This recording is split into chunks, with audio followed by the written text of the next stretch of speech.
Good morning, good afternoon, good evening. Welcome to another episode of Yokoten.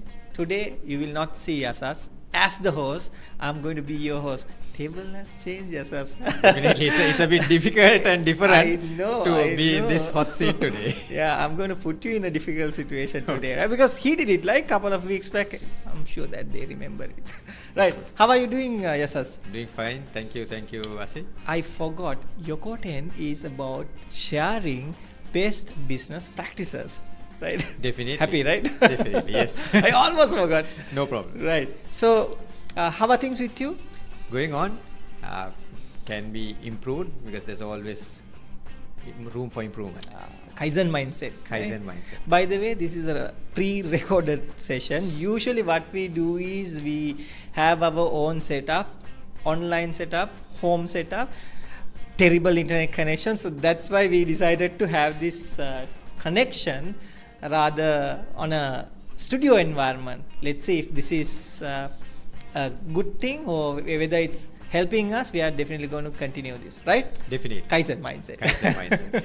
Right. So Yasas, before I ask the question from Yasas, I wanted to share one thing. Most of you know Yasas as the founder of #33, but there are things that you all don't know about him.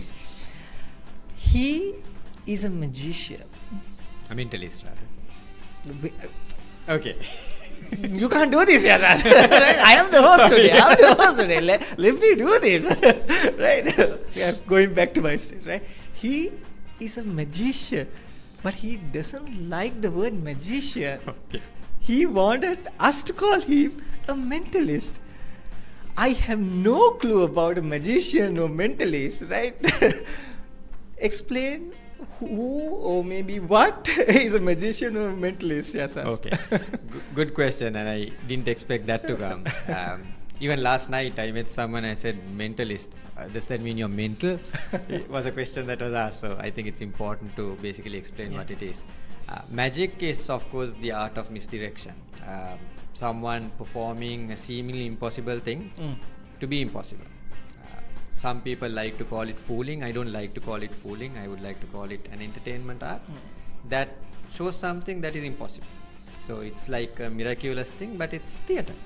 So I would really not see a magician different to an actor, because an actor also goes on stage and portrays a character of someone else.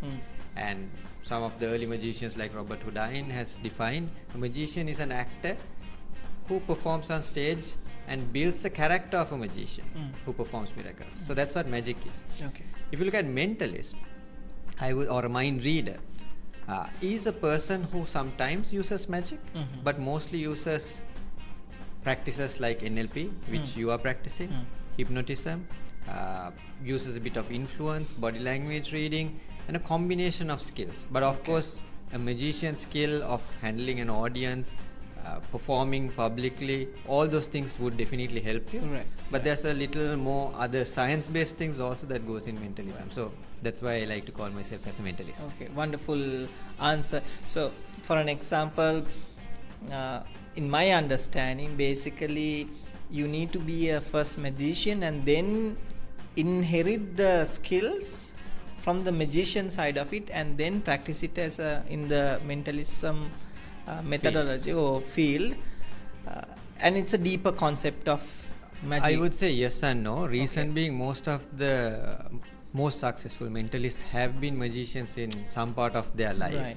However, today I do see some youngsters trying to get into mentalism. Okay. So I don't think it's impossible to be a mentalist without being a magician, but I would definitely believe, and I think it's a good way to start by being a magician, because there are some other skills that you would develop, like confidence, being able to perform to a larger audience as a magician, and then make the progression to mentalism. But yes, mentalism requires, I would say, more studying, more practice on that in terms of certain acts and ways. There are acts that could look like mentalism, which is magic. Okay. And sometimes magicians do call it mentalism, but that's probably not really the mentalism itself. Right, So right. there's a confusion even between magicians and Right. mentalists, whether that person is a mentalist or a magician. Okay. From where you actually got this confidence to perform? Is it from your school days? Because during the school days, Yasas used to play in Shakespeare's drama. And is it a triggering point for you to handle very confidently your audience, or is it that is it the cornerstone of your journey, or a different place? Not really. I mean, yes, I loved acting. I was in plays, Shakespeare plays, and other singular English plays as well. But I would say, a magician before that. So when I was 9 years, my father had got a magic book from a magic shop, not a magic shop, from a bookshop in South Africa. So he had this book, and when I was in year 4, he just opened this book and he read a magic trick for me. Wow. Right, like reading a book, and he said, okay, he first performed something, just reading that. He's not a magician. Yeah. And I was like, wow, how did he do that? And then I used to push him to read and explain to me, Okay. until he stopped after 2 or 3 tricks. It was boring for him, Right. but it was very interesting for me. Right. And then our mutual friend Hasita, Yes. back in year 8, he had a magic book, and he said, look, I've got a magic book. He showed his magic book to me, and I was like, oh wow, I have one too. And I brought mine. Then the conversation started, and we started performing to each other. And then suddenly we decided, let's perform. And then we got an opportunity to perform in one of our friends' birthday party. Right. And that's how it started. So by the time I started performing, I had not really seen a real magician performing on stage. Of Yes. course, I've seen magicians on TV, Yes. but I've never seen a real magician in my real eyes. So that's how I started. But to answer your question, magic changed my life. It was really the magic for me, because it helped me in my presentation skills, which really helped me in my life. It helped me in my acting skills. So I think magic has done a lot of things. And in one of our previous sessions, you said people call you the 1 minute motivation guy. Yeah. For Yes. me, most of the time, it's people who know me from back days would always say, oh, the magician. Yes. Yes. So it really changed my life. It's interesting, right? Because a book changed you, Definitely. and definitely that book came to your life through your father. So that has been an inspiration for you, I believe. Definitely. I mean, I'm sad today he's not around, but I don't think he ever intended to make me a magician. He and my mother both didn't like me becoming a magician, to be quite honest. They were worried that, I'm going to take this so serious, Yes. that I'm not going to do my studies. I'll just end up performing on the streets Yeah. or something. So they were really worried. Yeah. To the level my father used to see nightmares of me performing on the street. And he said, like, I can't even sleep because of you. Yes. So that was not the intention. Probably he wanted to be a magician. I don't know why he bought the book. I never asked him that. Or he just saw this and he wanted to probably figure out what magic is. But Yeah. it definitely changed my life. Just a thought, while you were explaining, a thought came to my mind. I remember I also supported you during the school days. By the way, he has a different brand called Night of Illusions. KNIGH, right? Night of Illusions. And I believe in 2003 we did a Performance together.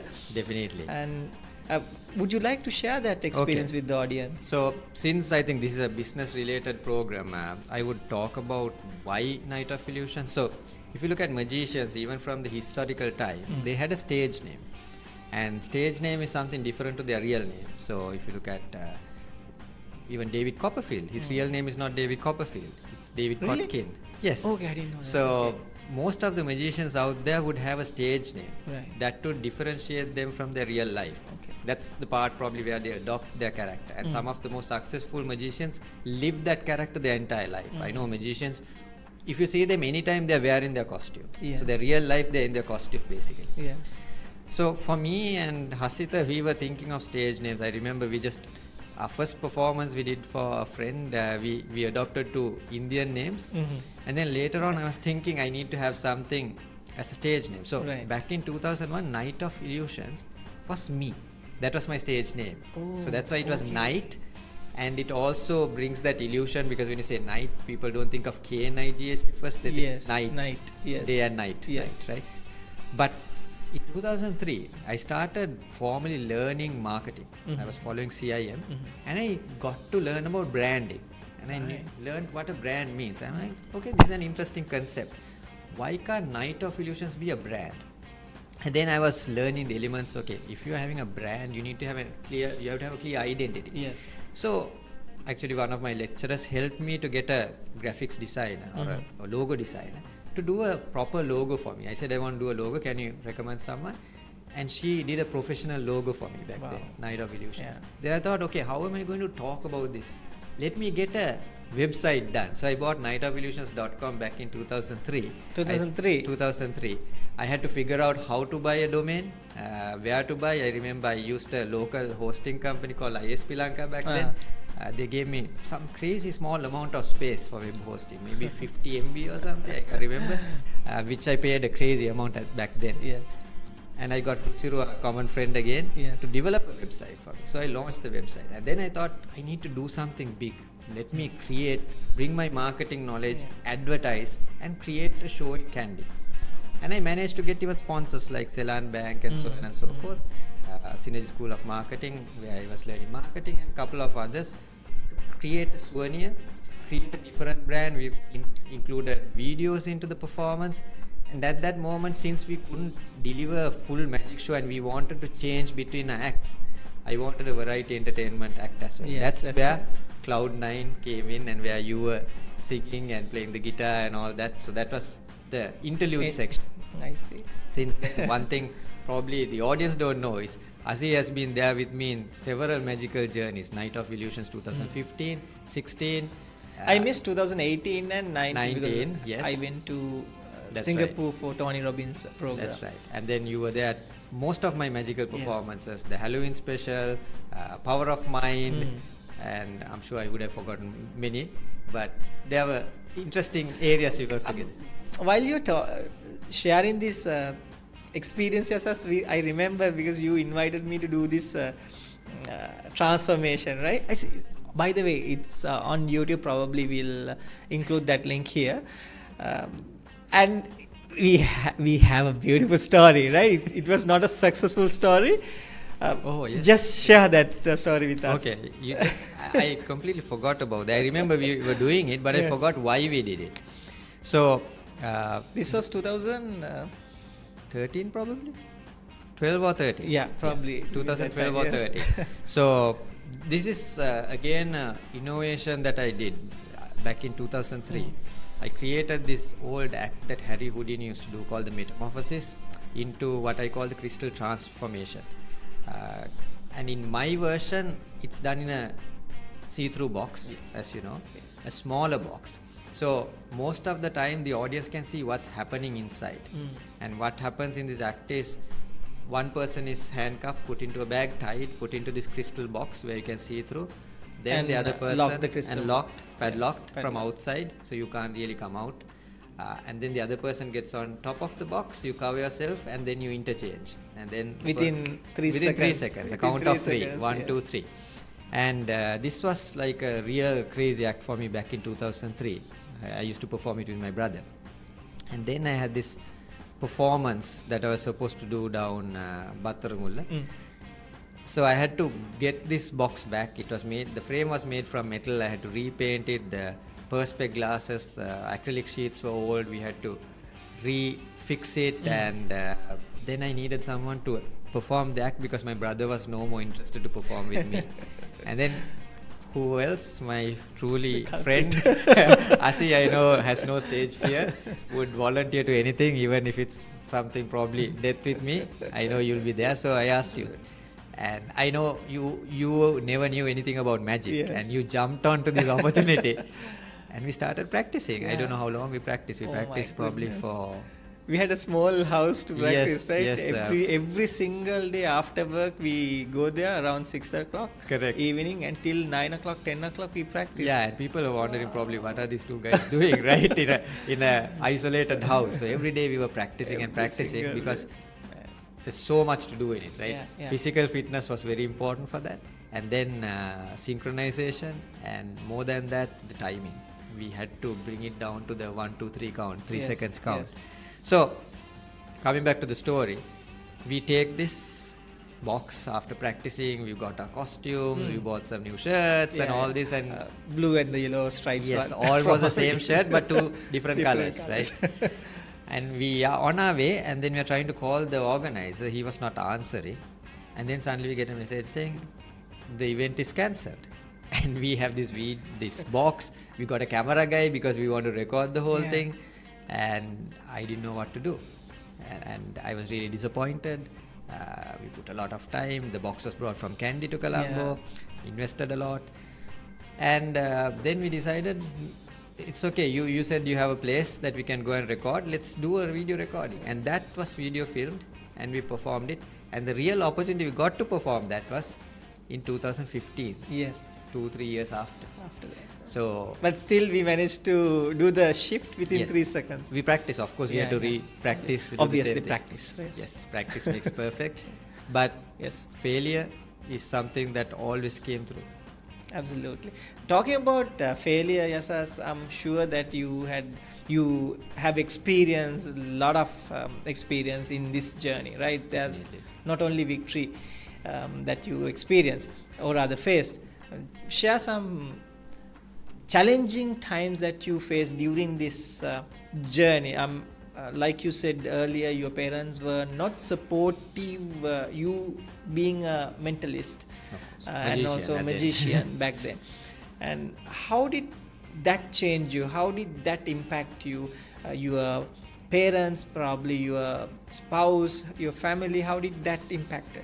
Oh yeah, that's a very important question, and I think it's a story untold which needs to be told in a session like this, because as a magician, it was back then as a kid, it was a hobby for me. So my mother and father used to say like, oh, he likes performing magic. That's his hobby. That's exactly what they said. And I used to call myself as a magician as a hobby actually. So when I used to look for opportunities to perform, if somebody comes at home, my parents would say, he knows some magic tricks. And then, I make it an opportunity to perform. But then when I started, and there was no other way to learn other than books. We didn't have the internet back then, no YouTube or anything.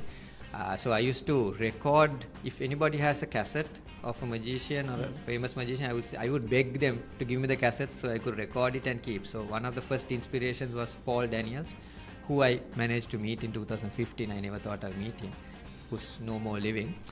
But his magic shows really inspired me. And then later I saw David Copperfield's magic shows on VHS cassettes. And I was like blown away, like this is amazing. He's like flying and penetrating through the Great Wall of China, and I saw a different level of magic.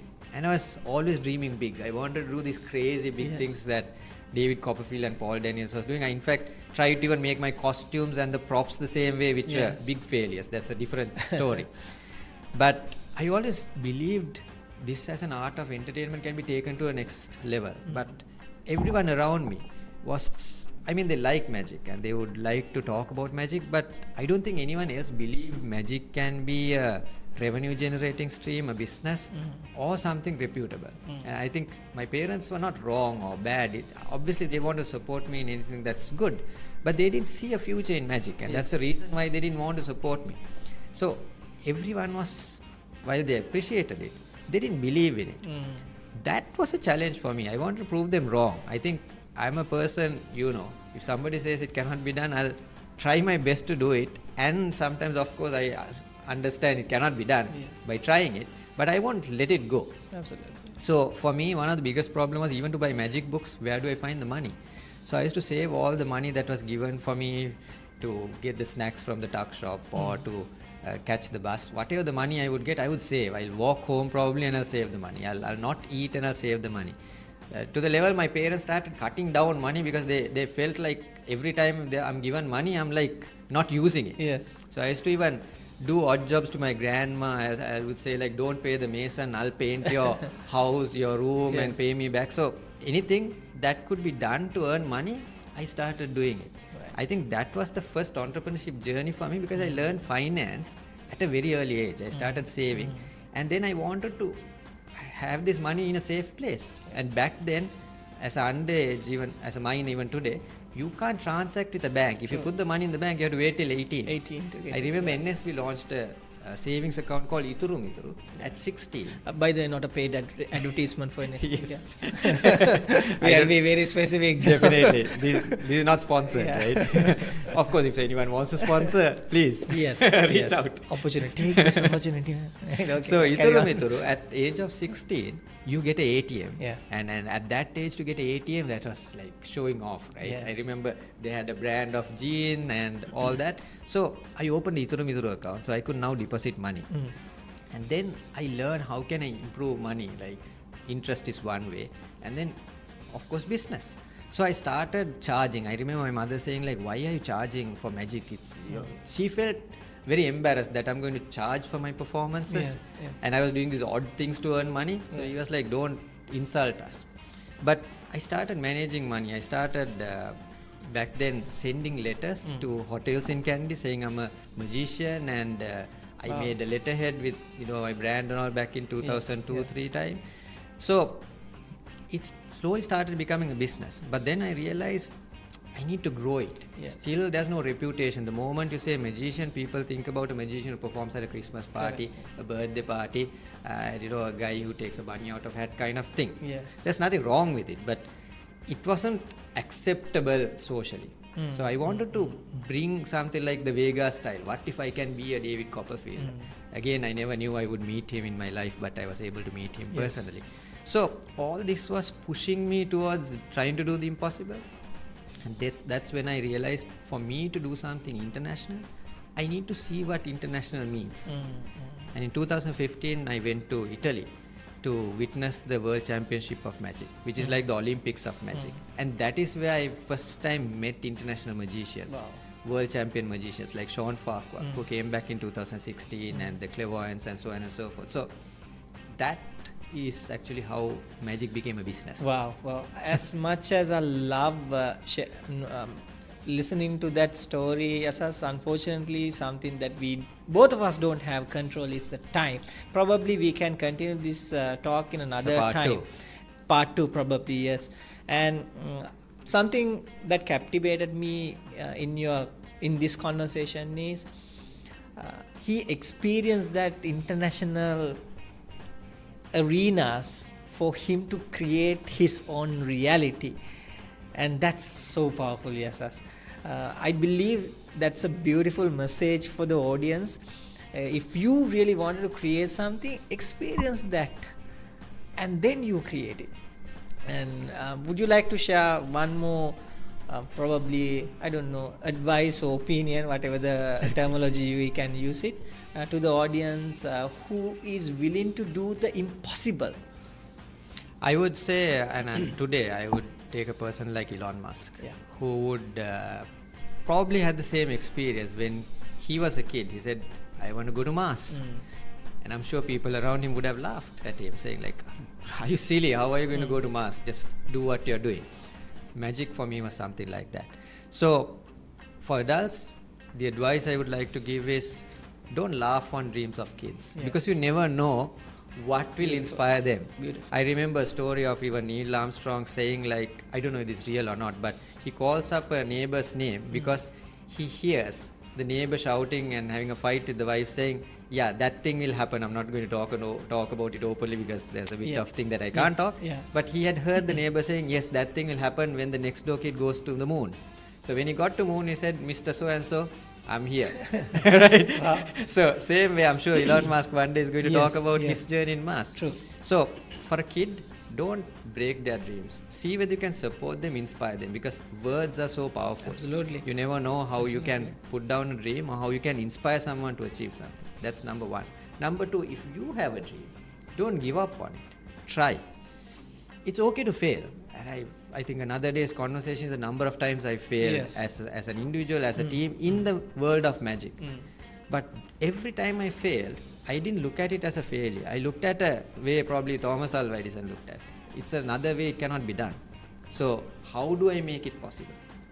And then you figure out alternative ways. So your mind starts thinking of how you can do things rather than how you cannot do things. So never take no for an answer, as long as it's a good intention. Yes. Right?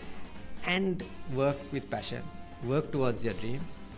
You might probably not achieve what you really want, but something else will turn up. And today, you know what magic has done to me, right? It has brought in a lot of things, even from a business aspect. There's a lot of things that I've really benefited because of that. Ladies and gentlemen, let's give our magical entrepreneur a virtual round of applause. Thank you so much, Yasas, Thank you, for Asi. connecting with us virtually and as well as physically and sharing your wisdom and knowledge with everyone. So, Yokoten is a platform where we share best practices in business, probably in life as well. Now, if you are someone, doesn't matter whether you are a CEO or anyone who has a story, who is willing to do the impossible and share your story with us openly, yes, please come and sit with either Yasas or with me and share that wisdom and the knowledge with the world. And thank you so much for tuning in. Good morning, good afternoon, and good evening. We will see you next time. See